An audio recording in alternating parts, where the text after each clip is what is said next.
Alright, and welcome to the 5th ever episode of SmashCenter. This is your source for Smash Tournament, recaps, result coverage, controversy coverage, and more. You're joined, of course, by myself, Suar from PGstats. And if this is your first time tuning in, be sure to hit that like and subscribe button if you're on YouTube. If you're on Twitch, join the chat, join the conversation. We'll be reading chat as the show goes on. But without further ado, I wanted to quickly cover one key event that happened this weekend before introducing our newest and most permanent co-host. And that's going to be Heart of Battle happening in Norwalk, California. MKLeo taking the entire event with an incredible showing from his Wolf, which he used for the first time all tournament. And of course, silver goes to Mars, hailing from New England, the People's Champion, who of course, with Zero Suit, is showing great results now with a character that many thought in this iteration of Smash wasn't exactly the newest hotness. But without further ado, I'd like to introduce our newest co-host, hopefully unmuting himself and making sure that he is live here. We got the very esteemed and amazing Coney. So what's up, Coney? Hi! That's a very nice way of putting it. How's it going, everybody? I'm now gonna be on the show regularly. I was sad that it was given away in the title because I saw that and I was like, oh, that's it. Oh man, because you're trying to keep it a secret. But yeah, anyway. yeah. So what's up, Coney? It's good. I'm doing good. Sorry if feel like I'm a little schlubby today, but I'm actually still sick from Genesis. It hit me Monday when I went to go leave Oakland, and it's just been with me for that's like a week now. Dude, it's real. Yeah. Did you not get it at all? No, Genesis sickness did actually not hit me. It was something that I very briskly escaped. I think that being in a room with 30 different petri dishes every way, teaching them, kind of kept my immune system up. Oh, that makes sense. Okay. Yeah. So, welcome everybody. Coney is now joining the show as a permanent co-host. We're really excited to get everything running.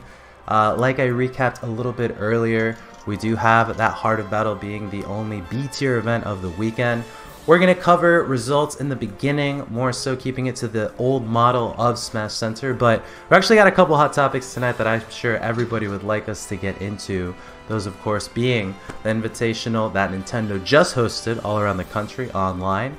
We're going to take our shots at the current top 3 PGR, which of course, like, I can't really give anything away, but also we've only had 2 really big events, so it's not really like my secret to keep. And then lastly, we're going to hit a topic before Summit for Ultimate. We're going to talk about sign or not to sign. We're going to be talking about Smash players that have recently been signed in Ultimate and maybe in Melee if knowledge allows. But for the most part, we're going to be looking at who's marketable, who isn't, but really just like who makes like what makes yourself marketable. So starting us off though, Coney, working with Nintendo, like how can you take us through that for like a moment, because that must have been like a wild ride, right? Like happening for the first time. Sure. Well, I actually worked with them before on the ARMS Online Open, so for this one I was a little bit more I knew a little bit more what to expect. Back for the ARMS one, I remember because I got flown out to their headquarters in Seattle. It's very strange because you have this perception of Nintendo, right? This kind of whimsical, highly polished sort of factory. AAA company. Yeah, but it also kind of feels like a Wonka thing where, like, there should be magic in the... You know what I mean? But then you go there, and it's, like, super tight. Can't go anywhere without a badge or without, you know, an escort, basically. They check out when you get there, when you leave. They're very, like... It's locked down there. So it was really interesting to see. This event was less of that because they had us split off into 4 teams, and EE and I were in Chicago along with one of their reps and a stream team, and they had people in Chicago, Texas, Redmond, which is Seattle, and then finally that big team in Vegas. So it was sort of par for the course for me. I was a little surprised at the format of the tournament because we got there and we commentated 3 sets, and I was like, oh, okay. Well, that's it. So not only like what you had to commentate, but also like what the North American Open represented. Because I think if you saw this logo, all right, let's bring this back to pre-release, right before December 18th. If you saw a logo like this for a second at the E3 stage, I mean, what would you think, right? I I would instantly know it was a Nintendo operation, and I would know it was cuff. Seriously, I really think that I think people saw this and they instantly got the idea that this was going to be some kind of tie-in circuit somewhat similar to something we make. You know what I mean? But like I think a lot of people attach to that. So back then you'd say that like you'd automatically know that this is going to be like played with items as like a marketing ploy? Absolutely. Yes. Wow. Yep. So like I'm serious. Because that's kind of how they've always operated. That's just kind of not turning a new leaf, no hope in that. Well, not even turning a new leaf, because I don't think I'm of the camp that believes that we need more stuff like this. Yeah. I think that we have circuits, we have our own tournaments without items, we have all that stuff. Why not let Nintendo, if they feel so inclined, throw something together that is a little bit off, you know, sort of off that path? I think it's great. I love this yeah, kind of definitely. I think that like having something that interacts with the casual crowd at large and the semi-competitive crowd, like that overlap, for what it's worth, I mean, that's more eyes into the game. I mean, you might be tuning into your Switch at like 10 years old, seeing this like North American open icon, clicking it, and then seeing all this crazy item play, thinking, oh yeah, that's what I used to do when I play with Ganondorf on Hyrule. But then tune in to the online Smash scene and realize like, whoa, there's like actually something more than this, you know? Yeah. I wouldn't say that it's like a net bad. I mean, it's a net positive. Like, how'd it feel like in the studio? Like, what was your day to day? Because I'm personally curious about it, and I think a lot of people are, especially like our viewers. Like, working with Nintendo, this is like you said, after ARMS. Now you've experienced it, but now this is for Smash, right? They had done this for E3 in some capacities. They've done some like demos, exhibitions, but this time, I mean, what was different, if anything? I mean, honestly, it's like working with any other sort of stream group. This one was kind of interesting because they have these like skeleton crews. So it's like they sent us out to, you know, where we were going, and they had this small team. So it was me, EE, and maybe like 4 other people, 1 Nintendo rep, and then a stream team. Mm-hmm. And we just put on this tiny stream there, and then it gets broadcast to Vegas, and then it goes out, you know, to the world. And I don't know what's happening on that end in terms of like the production side, how they're making that work. But it's honestly, I think it sounds, the whole Nintendo thing, it sounds a lot more glamorous than this one actually is when you actually peek behind the curtain, because it's just, you know, we're just there. It's a normal stream setup, just like anything else. Working it with Nintendo is honestly always a pleasure because they are endlessly professional. They really do have employees and professionals and associates that are on the ball in a lot of cases, and it sounds so silly to say because it sounds like a given, but in working with so many other, you know, Smash streamers and across 10 years of playing this game and being a commentator, it's really good to see sort of all the T's crossed and the I's dotted, you know? But they're great. So you mean like at, per se, the grassroots events, right? They have the cameras, they got the setup, but like staging, right? You know, or they got the staging, right, but commentators or talent or even productions is like a little lacking, right? Seeing that all work together for like a really good run, like that must be like a sight to see, right? Like that's a dream. Well, not to, I don't want to make it sound like it was totally flawless, because as you guys saw, we had a little bit of difficulty. Talk about that, and, yeah. You know, there are a couple issues, but on the whole, I mean, like, obviously working with Nintendo is a dream. They're great to work with. I have great relationships with everybody there. So there are 2 more events coming up very shortly. I think we're doing the same thing for each of those. So EE and I will be in Chicago again. TK and Senpai will be in Texas, blah, blah, blah, same old. So, really excited to be working with those guys again. Like I said, I can't really stress it enough how much I think these kind of things from Nintendo really do a great job of sort of bridging that gap of trying to reach out to that audience that we, as a competitive side, often forget exists, honestly. Yeah, I mean, we see it in Smash Reddit, but like even at large, like the percentage of people that actually play Smash competitively versus casually, I mean, we're outnumbered like at least 100 to 1. I think it's some like Lovecraftian cosmic horror unfathomable number. You know what I mean? Like, you could say, yeah, a lot of casuals play Smash, but then like the Cthulhu of like, oh god, 12 million copies of Smash were bought, and there are maybe what, 5,000 people playing competitively worldwide in the US. You know what I mean? It's like, it's unreal. It's crazy. Yeah, when we had our database for the PGR in Wii U, like we were able to see unique entrants across like Smash UG IDs for like what we kept track of. And when we surveyed it in the last year and a half of Smash, we had like close to 5, maybe 6K unique entries. I mean, coming from the Evos, of course, giving us a nice 2K, then any overlap from Genesis being taken away, but still a good additive. CEO, gosh, then you have SmashCon. Like, even after all that, like about 6, almost 7,000 unique entrants. Not like, oh, we're gonna add all these entrants up and these are all the people we have coming through. Just like, those are 6,000 different people that even played with like, gentlemening to like Smashville, right? Sure.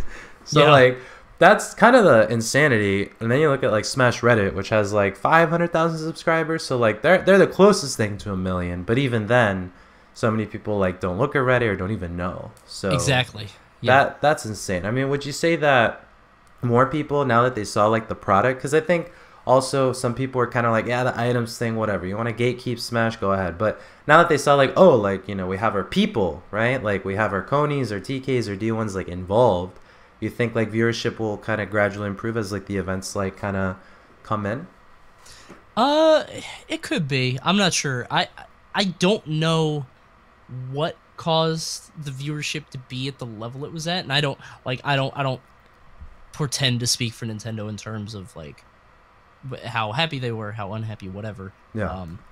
I didn't see any of that, so I don't know. But and for context, it was around like 8, maybe 10K. Oh, okay, yeah. Okay. I thought. Well, when I saw, maybe it got a little bit higher, probably later in the day. So I would trust your numbers. When I was on, it was like 5 to 7, and it kind of slowly crept up. I didn't see it at the very end. Yeah, no G6 numbers, but whatever. First time. Go ahead. Yeah, I think that it's something that will sort of crawl up over time. I think the time is a little weird just because it is, 9 a.m. on the West Coast when they start. Oof. And it's finished at maybe 1 or 2. 10 a.m. pools? Yeah, exactly. Like, people don't like Smashers do not wake up that early. And so the audience for this, let's remember, are probably, if they're not kids, they're probably the normal Smash audience, which is like, what, 18 to 24? Yeah. Those dudes aren't getting up at 9 a.m. on a Saturday. Those guys are hungover from the Smash Fest the night before. They went to bed at 4. So it's like, I feel like that might play a part of it, but it's all just speculation. We don't know. Mm-hmm.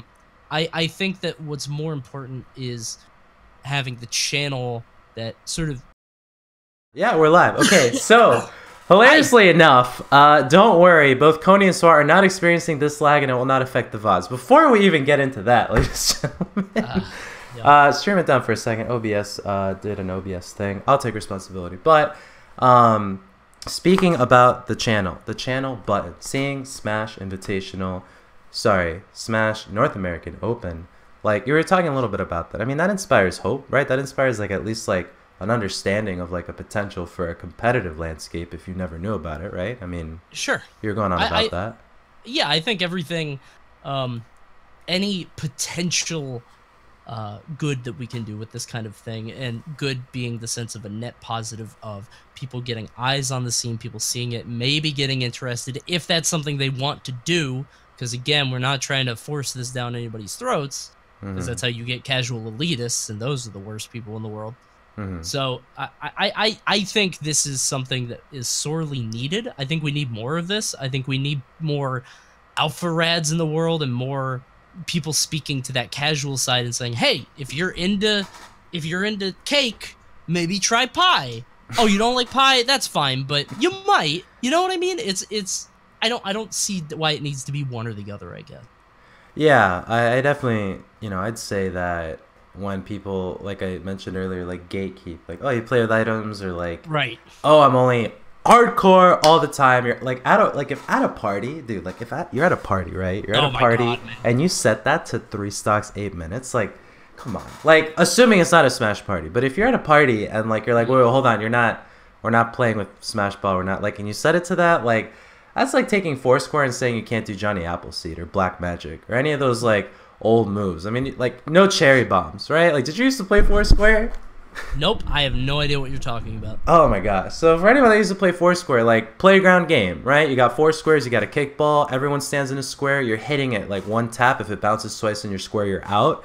People used to add to the game by saying stuff like, when you call Johnny Appleseed, everyone has to stick their foot in the corner, like inside. Or if you call Black Magic, everyone has to reach the end corner, and the last one to do any of those would get out, right? Weird. It's a Florida thing, probably. We went outside too much. I've never heard of any of that. I never played for it, so I don't know. But. All right. Well, gosh, I can't think of another analogy in this moment. But to go to a party and set it to 3 stock 8 minute, like with no one. You're playing Monopoly, and you're like, all right, free parking gets all the money in the middle. And you're like, what? That's not in the rule. I feel what you're saying. No, literally, yeah. When you're doing it, like, no, by income tax only, we got to do percentage, and you can't look at your money before you do it. It's like, can we not? Like, I'm your brother, and like, this is mom and dad. Why do we have to be competitive? You know? Dude, so there's the story I always tell. So I went to college I graduated in 2011. That's and like 40 years ago. I know, right? So there's a college dorm room, right? And I used to go there and play. And everybody played with items, but when they want to get really serious, they'd be like, okay, Final Destination. And they would go to, 3 stocks, Final Destination, no items, blah, blah, blah. They would play very seriously. Or so they thought. Did they know you were a smasher? No, that's the thing. So I started showing up, and I would, like, start winning free-for-alls, and I would, like, pick random characters. I would mess around. But then they would, like, try to get serious. And I would win every game, and they'd be like, they would kind of get the hint, and then one of them found out and told everybody else, and then I was shunned because I was too serious. They were serious, but like they were their own kind of serious. I was too serious, and I never changed any kind of rules. I never told them anything, bragged at all. But I think that audience exists, and if you try to impose on them, they're just gonna get madder. Like if they got mad at me for not doing anything, they get madder at them. No, and that like seriously is the paradigm shift that like our community would need to make in some aspects to like be able to host people like that, you know, because what the North American Open represents is like that conduit you were talking about that like Alfred does and supplies through his like channel with like, you know, things that appeal to people that maybe don't play Smash competitively but have an idea of it or just understand Smash. And it's like, who can make it under FD? Who can make it under FD without using their, you know, side special? Like things like that. Sure, yeah. The whole North American Open is like for that quick invitation and to, you know, invite someone to a tournament. Like, hey, you got to come to this event, or like market yourself as like, you know, super awesome, crazy good event. Like, first of all, if it's your first time at a tournament, like that's already going to be overwhelming. So like that's not likely. Much. No one ever goes to their tournament first time and says, this is my first tournament of any kind. So it's going to start at the locals, right? And usually if it's at a game store or comic book shop, someone's like playing on a setup when someone comes in to buy like their 30th issue of whatever. And then they see like, oh, that's a game I used to play. And then they come up and they're like, hey, like, what's this? Like, can I try? And you're like, pro controllers are banned. It's like, bro, like, what am I? I'm trying to, what are you doing? You know, like. Yeah, there's no reason for that. To gatekeep at that level, I think it's counterproductive. And yes, the North American Open, with all the money and the resources that was put into it, it's not aligned with like the core beliefs of like the Smash competitive community at large. But like I think this is a blueprint too, because like, you know, like how do you feel as you commentated? Were you able to like add like a purely competitive flair, or were you finding yourself explaining like when Squirtle uses 2 jumps, he cannot jump a 3rd time? Like, oh no. I never got quite that, you know, sort of basic, because I don't think you can with all the things going on and some of the chaos sometimes that happens with items. I don't think you can even get to that nitty gritty, and I think there's a sweet spot where like, okay, people are gonna know that up B is your recovery, but people might not know that. I can't think of an example, but like, okay, so Rob's side B is his most potent kill move, especially off the side. Like, there's a sweet spot between stuff that we know as people like seriously ingrained in the scene and stuff that like all smashers, at least ones tuning in for that kind of thing, would know. Yeah. But I don't want to belabor the point too much or talk too much about this because I know we've got other topics. But I will say, all the people are complaining about items like, oh, this isn't serious. They changed the results too much. Items are crazy. For all the people complaining about that, this event filled up in registration within hours. 2048 cap, right? Yes. 2048 cap. I mean, we haven't heard of numbers like that since online ever happened. It was so fast. I think it was like 40. I remember the number 4,800 something. So I don't know if it was like a 2048 or like. I saw 2048 and the terms and limitations apply. I read that. Got it. Okay. Well, I don't know. There was a big number, and I'm sure it's gonna fill up immediately next time too. And on top of that, at least for my region, Seth won, and Seth's a known dude. Seth is a Yoshi player from Chicago. Played Smash 4, was a sleeper of the state. So like. It's not like it's just some unknown person that's coming in and winning all this stuff. There's still a lot to this gameplay. It might be a little weird, and it might be, but that's kind of the fun of it, Yeah, and I think, correct me if I'm wrong, did Wrath make it far? Like, who else Wrath besides... won his region. Yeah, so the next round is new regions, or are these regions now going into, like, a tighter bracket? So everybody that won in their region now is getting a trip to PAX East. So you're playing for a trip to PAX East. So it was Wrath from the southeast. It was Seth from the northeast, and I'm not sure on the other two. I know Narcissa lost to Sweet Tea, I think, and I think that was in the south. Sweet Tea actually played at Heart of Battle too. Like that's crazy. Oh really? Yeah. Yeah, he went ahead and got like I think top 9, top 13, top 16. Yeah, he got top 16 for sure. Something like that, yeah. And then I can't remember who won the last one. It's escaping me off the top of my head. But those guys are now going to PAX East, and we're going to have 4 new winners and a totally new bracket next time. I don't know if you can re-enter. I don't see why not. But if you've already won, you shouldn't enter again, obviously. Yeah, this does sound, though, I will say, it sounds like a GameStop tournament being overrun by, like, Waddy. Sort of. It does seem like that, right? But I mean, like, I saw a lot of names of people that like are good players that lost a little bit earlier. Fallen got beat by someone. I can't remember, but it was somebody in that Southwest. That's a blemish on the Smash Wiki right there.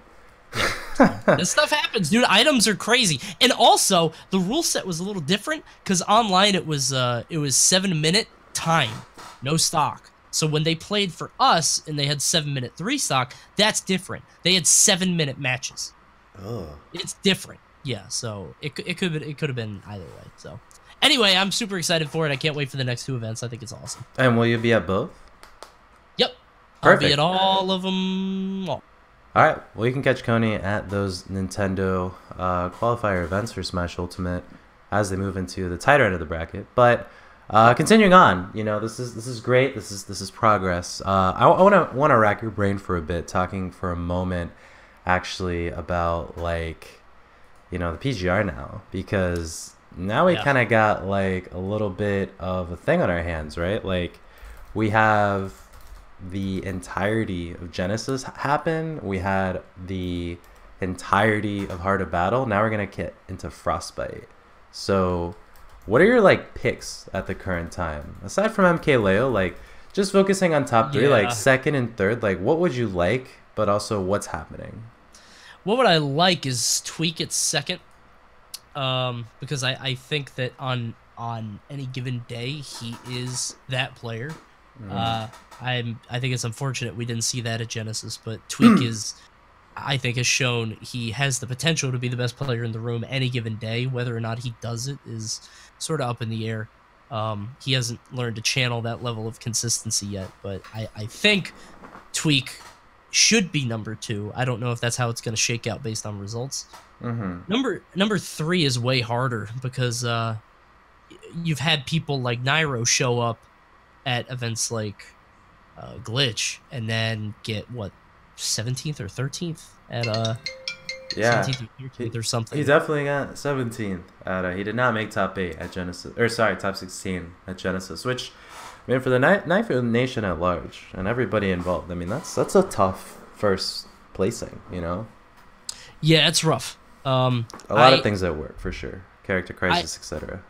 I would have a really, really hard time placing number 3. I guess in terms of just looking at the biggest event, you would kind of have to give it to Void, just because he had number 2 at Genesis, and then he won the event in Vegas also. So I feel like he would have to be your number 2 or number 3 based on so far, but I could be wrong. I obviously don't have all the numbers in front of me. But based on that, I would probably say Leo, Tweak, Void as of right now. Yeah. And that's a little bit painted, of course, by what I would consider things to be at right now. I think if you're looking at pure results, probably swap those and have Void at second, just because second to Genesis is a huge deal. Yeah, it's all the lunch money. Yeah, that's kind of how I see it, though. Do you have any wild out there picks yourself, or? I mean, so my main thing, actually, and like, be level with me for a moment. Like, sure. How do these results pan out in a zero-less environment? Like, he didn't show to be the terror that he was clearly in 4 with his showing at conference, Smash Conference United, where he got 9th, right? Or maybe even 13th. I mean, he didn't get top 8, right? And he lost to Mudace.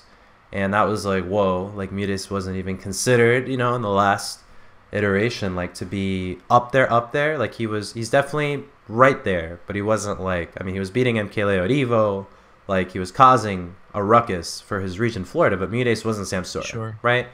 So I know towards the end of Smash 4, the narrative with Zero being retired, like, I don't feel like many people celebrated the fact that MKLeo was number 1 for his season.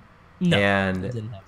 it kind of didn't happen. And like, that kind of bit, like, that bites. That, like, you made first in your season, you played by the rules, you did the whole thing, you registered, you showed up, and number 1 was kind of like number 1 with an asterisk. And so now it's like, well, the glory is renewed, all bets are off, new winners, new losers, new game.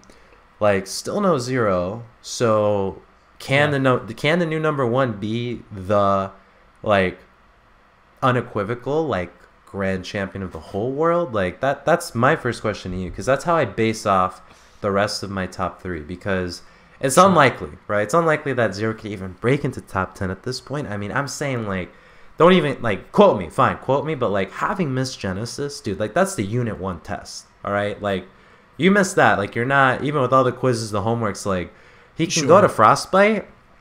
Unlikely, all right? Unlikely he's going to get top 4, let alone top 8.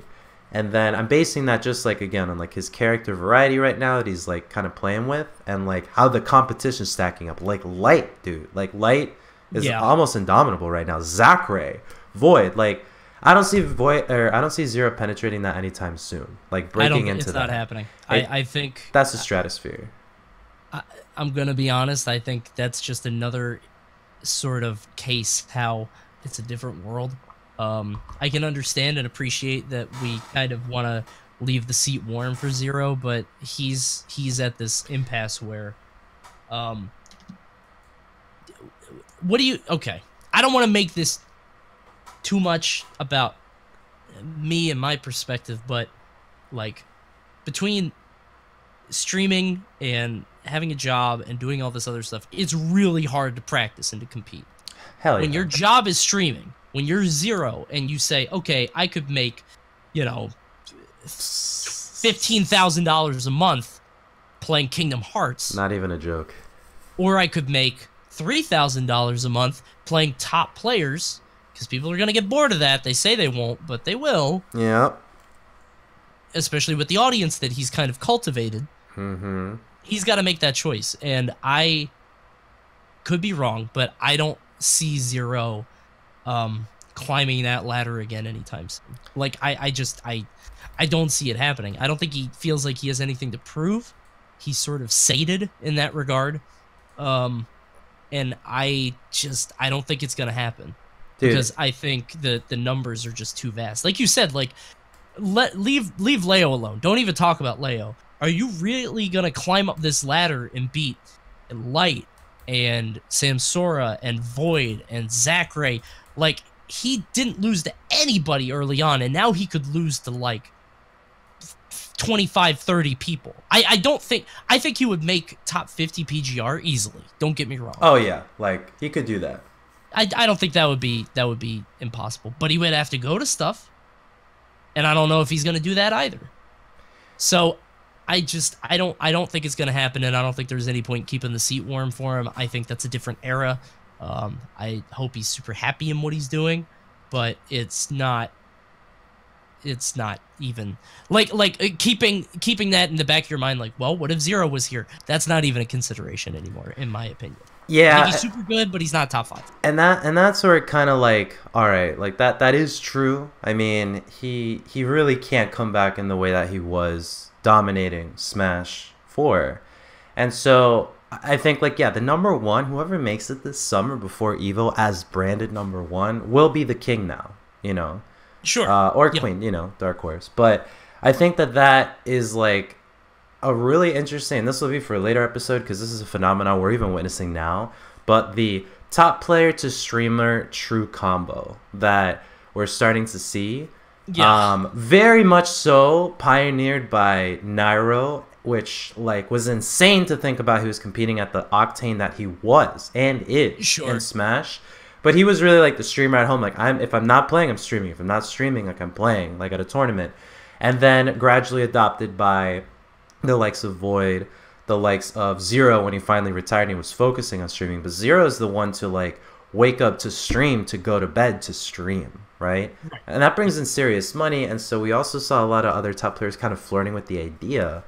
But like, I don't think it pans out the same way. But regardless of that, I think that's like another topic entirely. I mean, I don't know if you want to give like a final thought on that. Like, I think the streaming and like the Smasher, like, because that's the other thing is like Zero's brand right now is like, I'm the best player in the world at Smash. And it's like, yeah, I mean, you kind of are. But like, once this new, like, all right, all the results came in and we tally up, I mean, there's kind of like there's a new issue. There's a new addition, right? Yeah, but the way that I see it, I feel like he made his hay while the sun was shining.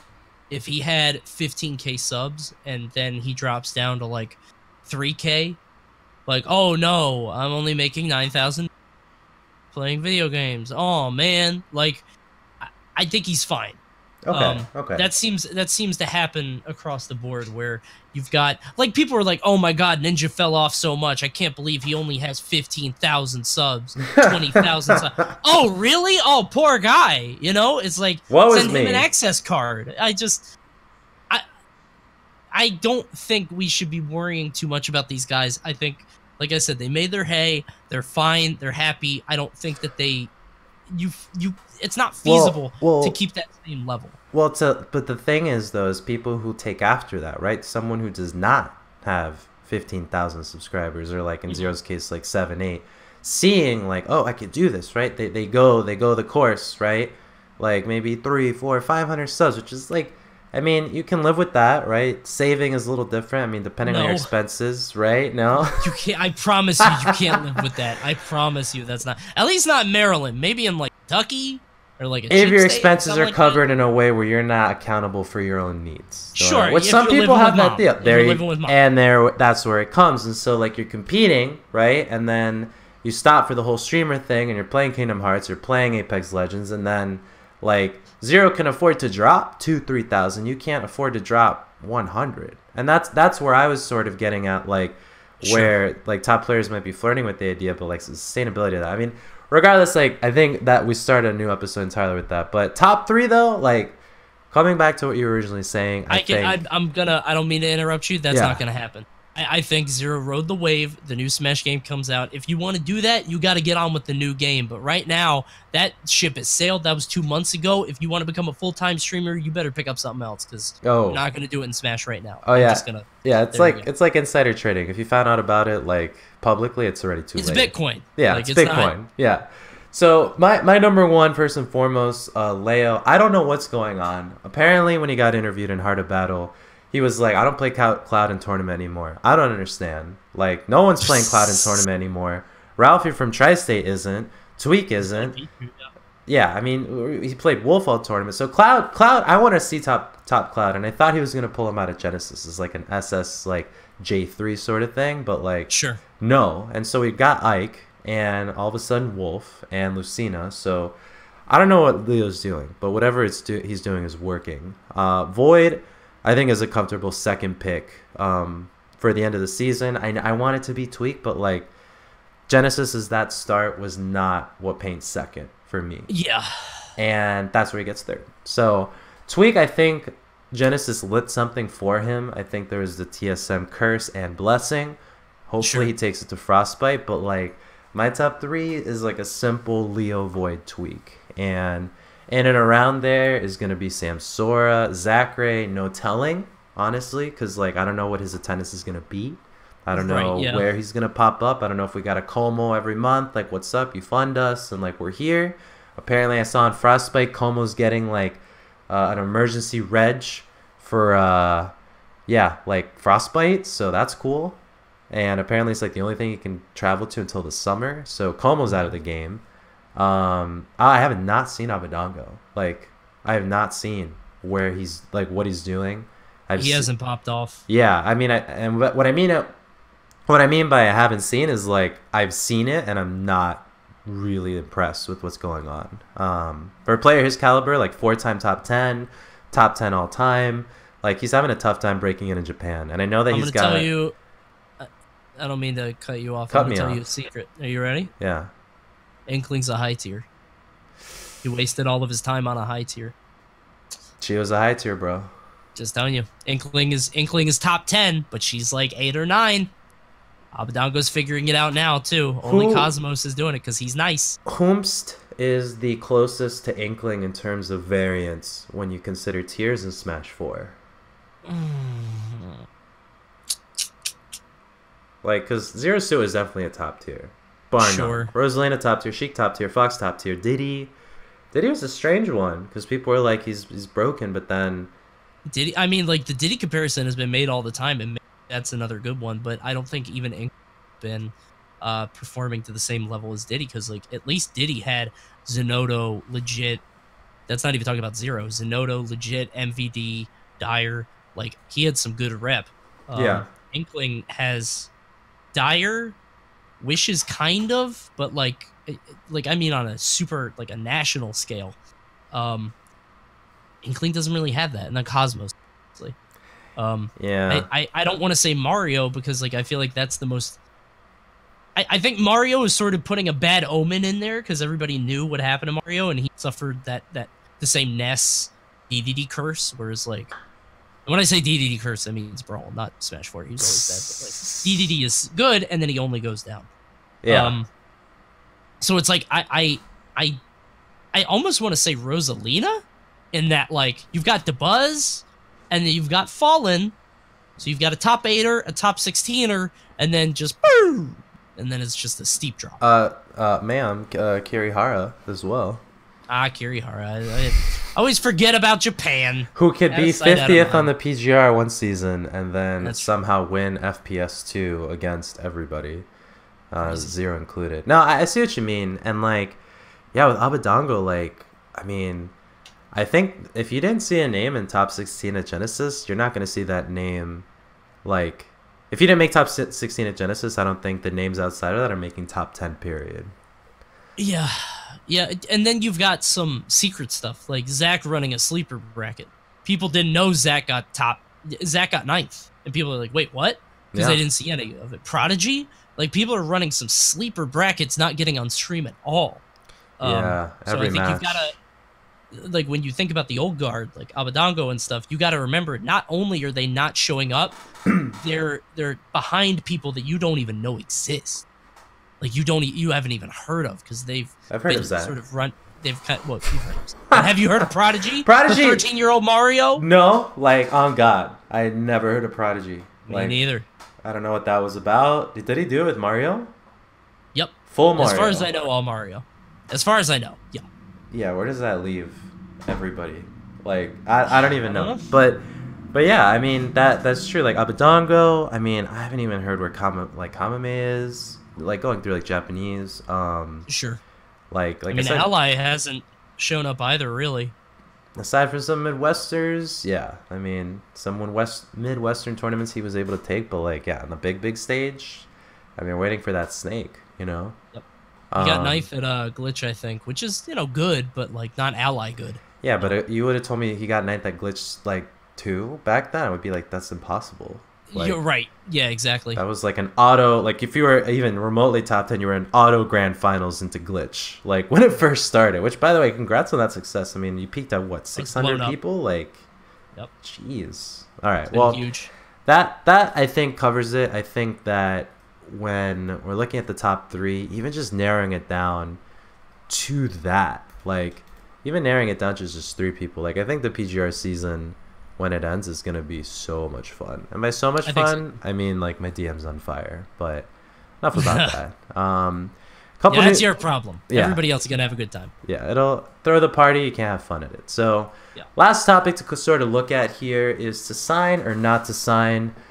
We've had some signings actually in the last week. I do want to congratulate both La Luna, the Moon from Melee, and the Cat being recently signed, which is nice. I think I saw another signing. Did you see any? Like there were a couple on Twitter that come up every now and then. Of course, Tweak, right, with TSM. Yeah, being like the only tier 1 signing. I mean, speaking honestly, candidly, like, did you expect more tier 1s post Genesis? Because we only got 1, and it was pre Genesis. I mean, where does that leave you? That's a little worrisome, I guess. I mean, like, I feel like TSM kind of knew what they were getting into for that. And so either you're in Team Liquid spot where you've got this sort of evergreen player like Salem, and it's like, all right, you've performed in the past. I know that you're going to perform well in the future, so we're going to stick with you. Or you're somebody like TSM where it's like, okay, you were really good before. You're even better now. Our brand is win. We're gonna pick you up now. Win. Like that's their thing. It's black and white, just like their colors. Win. That's it. So I feel like it makes sense for them.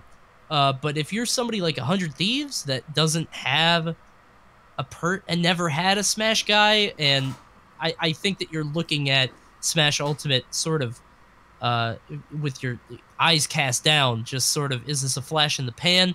Is this something we can pick a player up and activate any kind of ROI? Because that's the other thing. You can pick somebody up, but you can't activate them. You're not making any money off it. So that's very true, and that's like the key thing I think that for many people, like in the Smash community and at large, like that's like the thing that not many people kind of get. And what we're seeing with E United with Samsora, I think is like the most I don't want to say sophisticated, but it's the most coordinated like grooming and branding that I've seen in a long time, from org to player. I mean, Samsora started, I want to say, like even last year, right? 2018. Like Samsora has always been a joy on Twitter. He is like rambunctious and just like in person, he's very sweet and funny, like Samsora, right? Sure. I mean, like any words I could say you can double, but like getting picked up by E United, that was huge. And E United was like obviously a tier 1 org, like not joking around, rosters in multiple games at like the tier 1 esport level. So that was crazy. And then how we've seen them sort of create his branding, like just rising it. We even got Mom Sora, like he's getting sent the whole microphone with the memory card and like the keyboard and the mouse. Like Samsora is set up, right? Like that's cool to see. And I haven't seen anybody aside from maybe Echo Fox in the very beginning, like with the like here's gear, like really push out a player like that to like succeed, right? Right. Yeah. I don't know that we're getting that like in the near future, aside from like TSM with Tweak. I mean, like I think like with the ROI that you're talking about, how do the teams make money? Because like all of Smash 4, we had these like teams coming out from like all over. We had teams like we definitely don't know about anymore. A lot of B and C tier teams that were like 400 or 500 followers on Twitter. Yeah, well, Denial's still kicking, believe it or not. I guess under new management, hopefully. Sure, but like I mean, they're at least like they're playing Counter-Strike. They have things going on. But I'm talking about like the 300-400 Twitter follower esport orgs, right? Like Sure. the startup, like, hey, we can't pay you, but like here's a T-shirt, like wear a T-shirt. Like how is the money being made for many of those people, right? Okay, we get a sponsor. Okay, then the sponsor shows up on the stream if they make top 8, if the stream is running, right? If you're in the stream queue. And then I see on your little shirt, right, your little jersey, your little dry fit, you got like G Fuel, and it's like, okay, Like I don't like G Fuel now. I mean, your Piranha Plant's nice, all right, but the G Fuel is not selling to me. But Yeah. then you got people like Sam Sor. Then you got people sort of like Leffen, right, where he puts out a shirt tomorrow, everyone's gonna buy it. He did that, I think, with the Penguin Crisis for the Genesis 6 seeding. Like, that's like, I want to buy what you have. And like Tokido with Echo Fox with the measuring tape did that. You have Justin Wong and all the FGC players, like whatever fight stick they touch, Daigo Mahara, that's what I'm buying because he's my god, right? Not really happening for people in the PGR 20 plus range, even in the PGR top 10 range. Like, well, it's sort of been said a million times before, so I don't want to. It's kind of a tautology now, but let's just like, winning isn't everything.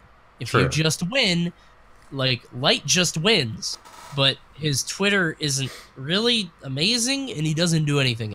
He doesn't stream. He's not a streamer. He doesn't create content. Like, he's a funny guy. And he's cool in person, and if you were able to bottle that, you could probably sell it. But like, you gotta consider also the opportunity cost of just starting that thing. Like, Tweak is just now starting to stream. That's fine, but you gotta give it like what, 6 months before you see any real numbers behind that. Because you'll get like, you know, a certain amount of hundreds of people, but streaming's about consistency, and maybe they don't stick to it. Who knows? But So you're talking at a future top 5, right? PGR Ultimate player, and they're unsponsored. What are the 3 things that you would tell them that they would have had to have by yesterday? Not only talking about streaming presence and Twitter, so let's take that to social media. I mean, I'd say social media is like an offshoot of streaming, but like, what are the 3 things they need in your opinion? I mean, it sounds like an oversimplification, but the first thing is visibility. Whether that is Twitter, whether it's Twitch, whatever you want to be on, whether it's Instagram, whatever, being in front of people more often. You don't want to just show up at events and like hope that you get on stream, because that doesn't always happen. What if you have a bad bracket, you get 17th, and then you weren't heard of the whole event? That stuff happens. Yeah. I think not burning any kind of bridges, because I'm not saying you have to be fake, and I know that there are a lot of people in the scene that don't like each other, and they'll be cordial enough, but it's about not being needlessly sort of acerbic toward people. You know what I mean? I feel like a lot of people find ways that seem good in the moment to start some shit, like Salem and Leffen. That's fine, but then down the line, it's like, okay, well, now you've sort of ruined that prospect if you guys were ever going to create content together in the future, if you guys ever had anything that... And that's not to say that we can't see a redemption arc like we saw between Chillin and Leffen. Like, that's a thing. Yeah, but did you see, actually, I mean, even at, like, Summit, or, like, kind of Summit, pre-Summit vibes, I mean, Leffen was like, I'm not going to give this guy a money match. I'm not even going to give him the time of day. I mean, like... Right, yeah, Leffen's closing that off. Because he feels like... I think he doesn't even want to leave the option to be used. Yeah, right. He doesn't want to be used for that. Yeah. And then the third thing, it'd be kind of difficult. I would just say winning, and I know that sounds dumb, but go to locals, win a lot. Honestly, get on stream, be a commentator, let people, like... get some good moments, maybe get some clips. People are like, oh, that guy's really funny. I want to root for him in the future. Light could probably get a lot of that, because if you remember, I don't remember if you were in the back room, but it was really funny. At Genesis 8, or Genesis 6. Whoa. I know, right? Spoiler. At Genesis 6, we're in the back room, and we're sort of talking, and we see players come back after their sets, after they won or lost, and the differences in attitude are amazing. Because, like, Light doesn't care at all. He lost to Leo. He should have had it. He had game 4 and he dropped it. He messed up, expecting him to come back in shambles. And he's still doing that goofy smile and laugh that he always does with his sleeves rolled up. He's like, man, I should have had it. Oh, well. Biggest stage of your life. Would have crushed any other person. He's like, man, oh, well, I'll be up here next year. Like, dude has this resilience. And if you can showcase that and show people that, as opposed to some other energy or aura, something like Void, who came back after he won and was so totally just in his own head, sort of dark void, man. That was some dark. Yeah, he's in a void. Different world entirely. He's in a different universe.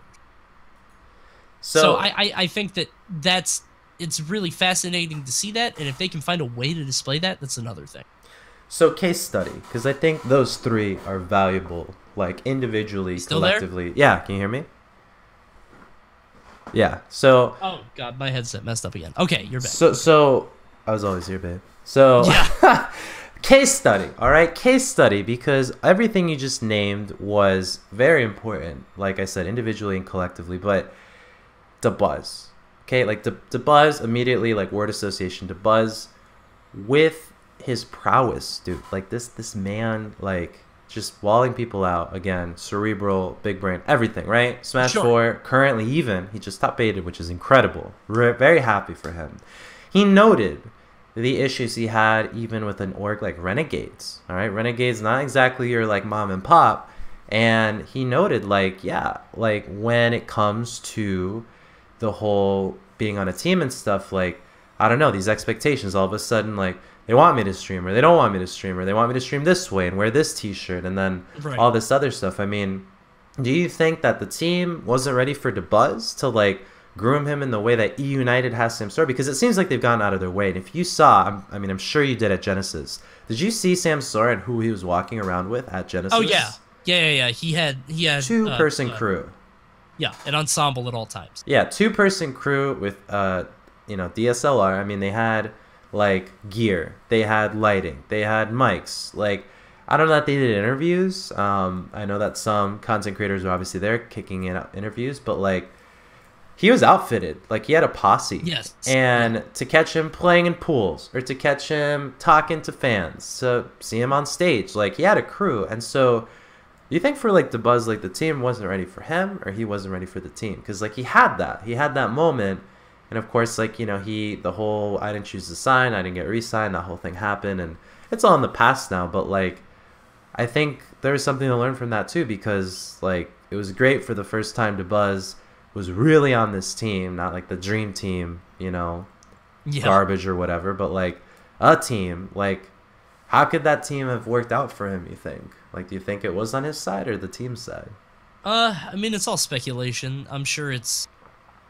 If I had to guess, I would say, and this is all just me spitballing, so I don't want to hurt any feelings here, but I would probably put it on the team, because you got to know what you're getting into with DeBuzz.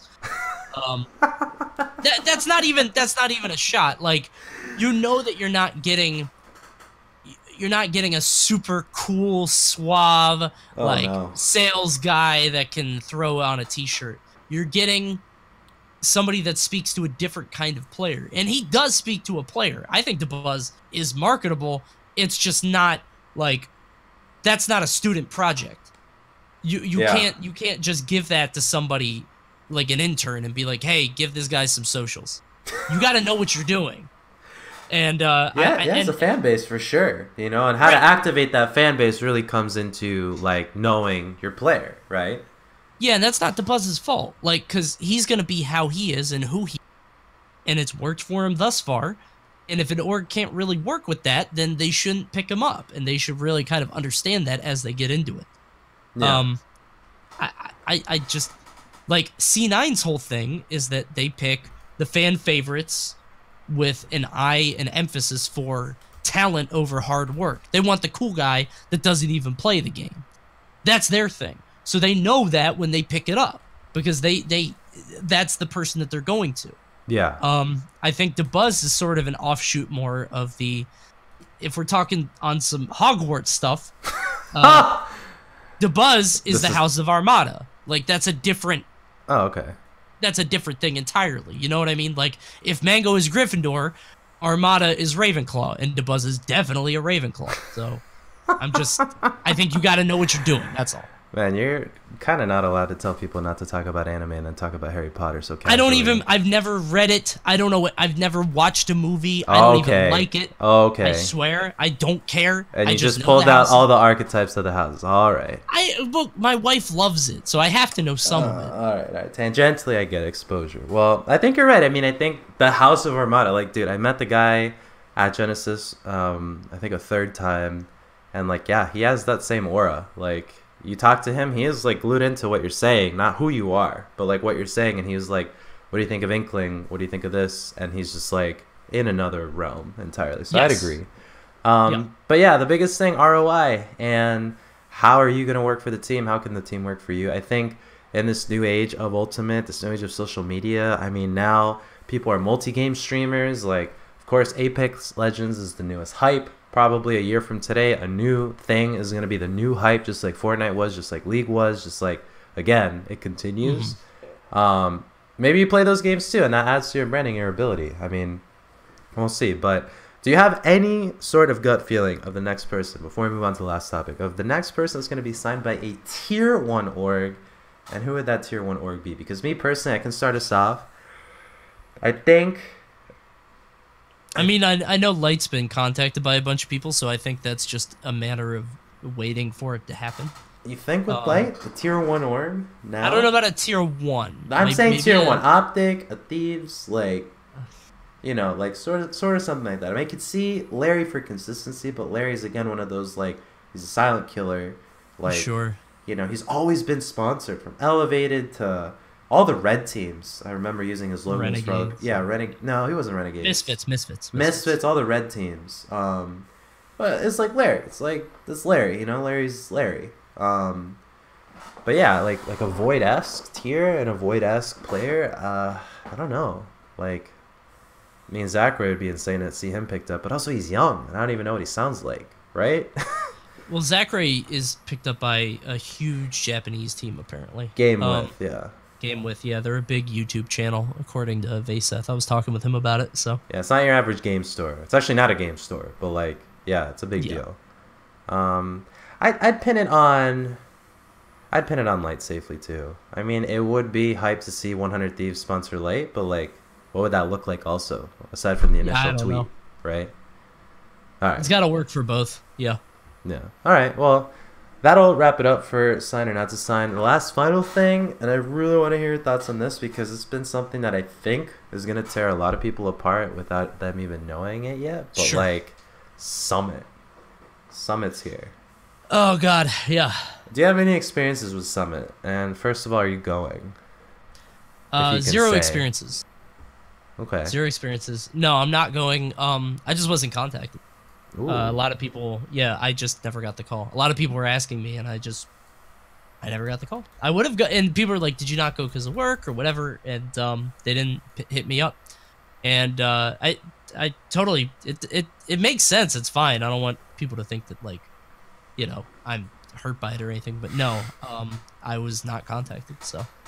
So I mean, regardless of that, I think it'd be like a good experience for the community. I think you being there would be important, but also you're also in Vegas with Nintendo soon, so I mean, I don't know. Like, you can't win them all, Coney. Like, let us eat.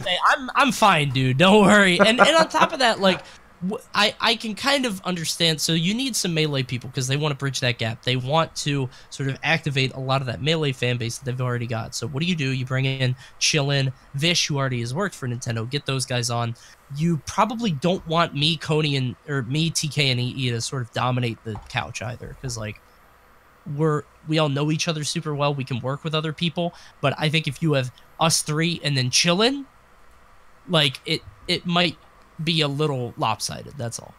So it's like I totally get it. I think that they're all gonna kill it out there. That would be my guess. And like I said, I'm doing fine. So. Yeah, I think like it'll be a net positive, like most of these early events. The most important thing is that these early events happen, and they happen without like a cataclysmic failure, because that's like what the first impressions kind of are for the scene. And like if we get a situation where like, oh my gosh, like there's this player we never saw and they're beating Zero, like, you know, everybody that made it in, I want to say it was everyone that top 4, right? Zachary made it in by beating Light for 5th. Yeah, and Light got 6th at Genesis. But, like, yeah, I mean, I think it'll be a net positive. But how do you think, like, because I'm sure you've witnessed the Melee voting process, the Smash Ultimate voting process. I mean, is there blood to be shed, or is it going to be an easy walk in the park? I'll eat an onion and I'll get in. Gluttony's getting in. Facts. Period. He has an entire continent at his back. Like, that's it. Like, Gluttony is in. I'm pretty positive. So currently, I think these are the leaderboards, if I'm not mistaken. Yeah, Gluttony, he's doubling the next person. The next person is Mango. Not even like Jim 2000, but like Mango. Wow. 15,000 to Gluttony, about 8.5 to Mango, almost 5 to Pluff. I mean, this is a horrible drop off. I mean, unless the exchange rate is incredibly low for euros into dollars, like Gluttony's in. Period. That's it. Okay, so that's a given. Do you think Mars at 2.7 is gonna have a huge boost? I mean, he's got the New England buffer. Like Mars, I think I don't know if Mars is like a gimme. A shoo-in? No. Well, no, because also you got to remember, like, who was the big guy that organized a lot of that? Zeb. I don't think Zeb's boys with Mars like that. Like you got to remember. Not next of kin though. Next of kin, like. Yeah, you would think so, right? You would, but I don't want to make that assumption. I think the New England buff might have just been a melee thing because, like, I don't know. And Zeb's not even over there anymore. Now he's in Colorado. Ooh. So. Do we got any Colorado boys? Anything. No Colorado boys? No, I don't think so. Colorado, who even lives there? I can't think of any Colorado players. Do you know the Shambler on Twitter? No. I don't. This CFO player, Tumultus, he actually lives in Colorado. Oh, I do know that guy. There you go. I knew him as CFO. I didn't know he was CFL, baby. So, yeah. That's one person in Colorado, but he's not opting in for Summit. Tweak, you saw his tweet about like the Twit longer, like I'm not gonna fight for your votes, but you know I deserve to be there. That's the thing. It's like if you look at these Summit profiles, it almost looks like failed Smash Tinder profiles. People are trying not to be like, hey, vote for me, but also like that's why they're there. Do you have a favorite? What me is everybody that was just like my personality. You'll see my personality. Like, oh really? Like, if you had one, we would know about it. You know what I mean? Like, it's my personality is. I'm not gonna get that out of my head. Nakat actually not in even the top 10. Hugs in here. So what would be the worst possible scenario for people getting in? Like, do you have a worst possible scenario? Would be. How many people are left? 6 people get in? Well, it's not even started. There's 57 that opted in. I don't even think. Do they close voting? I don't even know. Like, it says, but how many people get in via voting? I think 6, right? So it says yes. I think worst 6. Possible scenario. Voting starts tomorrow. Bottom 5 eliminated Wednesday. Bottom 4 eliminated Thursday. All right, 5 slots. 5 slots. Yeah. All right. Worst possible scenario is 5 melee players. And that's not a shot at Melee, but that's like... No, that'd just be hilarious. Like, the coordination that they have over us, and then also this event being put kind of for the community, like, on the latter side. But who's to say Mango and Plup aren't Ultimate players? I mean, you know? Yeah. I mean, it's just... There are so many things you could take from that. Ultimate players are younger. Melee players disposable income. Ha, ha, ha. It's like when you hold the ball up in your hand... and your brother's trying to get it, and he can't reach it. He can't even jump. So, yeah, I'm eating up your 5. I'm going to lose to everybody. All of them are only going to beat each other. But they're going to get all the spots. Like, I'm just saying. So, that would be probably the worst situation that could happen. Best situation that can happen, being positive for a second. Who would you love to see? Like, honestly. Best situation? Like, do you want at least ZD? Like, ZD, like, that's MDVA, no? Yeah, but ZD, like, I like ZD a lot, but I don't know what he brings to Summit that, like, I'd like to see him there for the exposure and for the practice, you know, but that's not, like, I'm watching Summit as a spectator, and I want to see more than that. Like, this is a one-time thing, you know? Yeah. I would want to see, and also, when I'm talking about Melee players, don't get me wrong, I'm not talking about Leffen, because he got invited and he's super good. I'm talking about Melee players that, like, don't really play Melee.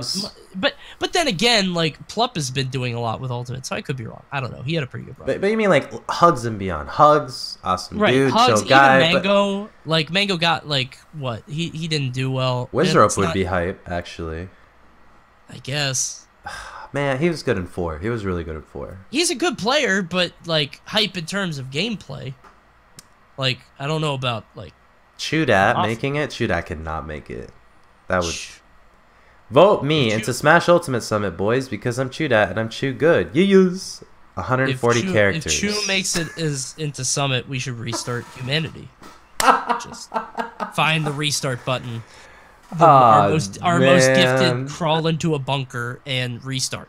Start everything over. Best possible scenario is Gluttony, Tweak, Mango, because I do think he should be there, especially for the Bants with Armada, with Plup, with Leffen. Like, come on, those are boys. I don't know enough about Plup, but if people want him in there, put him in 4th. Yeah, the current go on. And then a Mars. You need Mars there. Yeah. I mean, combining that with Zero, Sipsora, Nairo, Mewtwo King, Dabuzz, Void, Leffen, Armada, and Kaleo, and Zachary. I mean, where's the Zachary? I need the Zachary skit to be him, like, quietly, like, destroying everybody without ever talking, but also without touching the controller. And, like, moving. I'm not big into the novelty, like, look at this child that's here. You know, the Zachary or the Prodigy. Like, you're not to the Prodigy trope? I mean, it worked for MKLeo for a little bit. I get, like, no, I'm into it, but not for an event like Summit. Like, I just, this is a different thing. That's all. So, those are my 5, though. I think Mars is, like, in an ideal world, Mars is a must add, but then again, he's, like, one of my favorite players, so I'm a little biased. Yeah, I mean, I definitely support that. I hope Mars should be fine. I think New England, regardless of Zeb, I think they'll be coordinated enough. I know that there's people like She up there in Boston, unless he recently moved. I know that you got Temper, Eduardo Temper, TMPR. You also got commentators like Hazmat, who definitely pull for him. Like, because the thing is, like, it's not so much about, like, the in Twitter experience. It's like, how can you rally your local community? And I think New England's always been tight. Yeah, I think so too. Plus you got the duality coupled in with like everybody else involved there, and Light opting not to vote in to support Mars. I mean, like, yeah, wow. I just hope Mars gets in because he's funny as hell. I loved hanging out with him at boot camp. He's super funny, but you don't really see it. I think he'd be great. Yeah. So I'd agree. Like you said, a 40-year-old man trapped in an 18-year-old's body. Yeah, 20 like, now. Happy birthday, Mars. Like, he's 20, but like he's funny.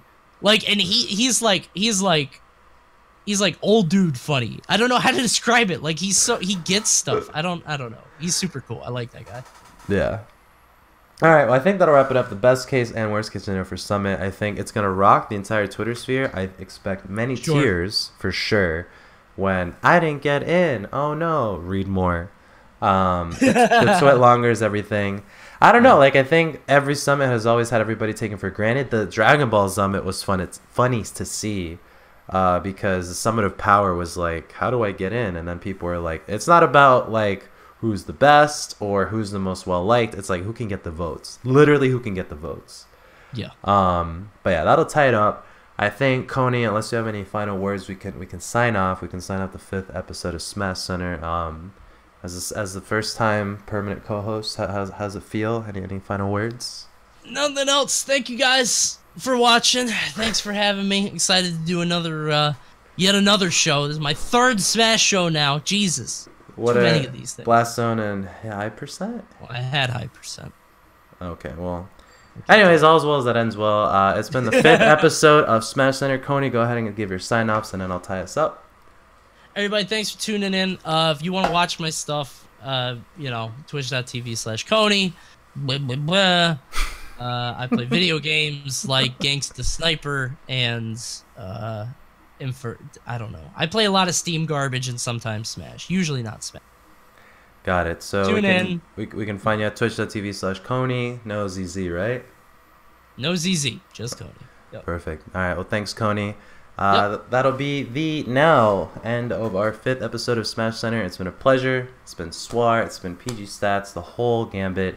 We're going to come back now every Monday at 7 p.m. Eastern. So if you missed the live show, it's, of course, on YouTube. But either way, it's something that you can tune into every single Monday, unless it's like a national holiday.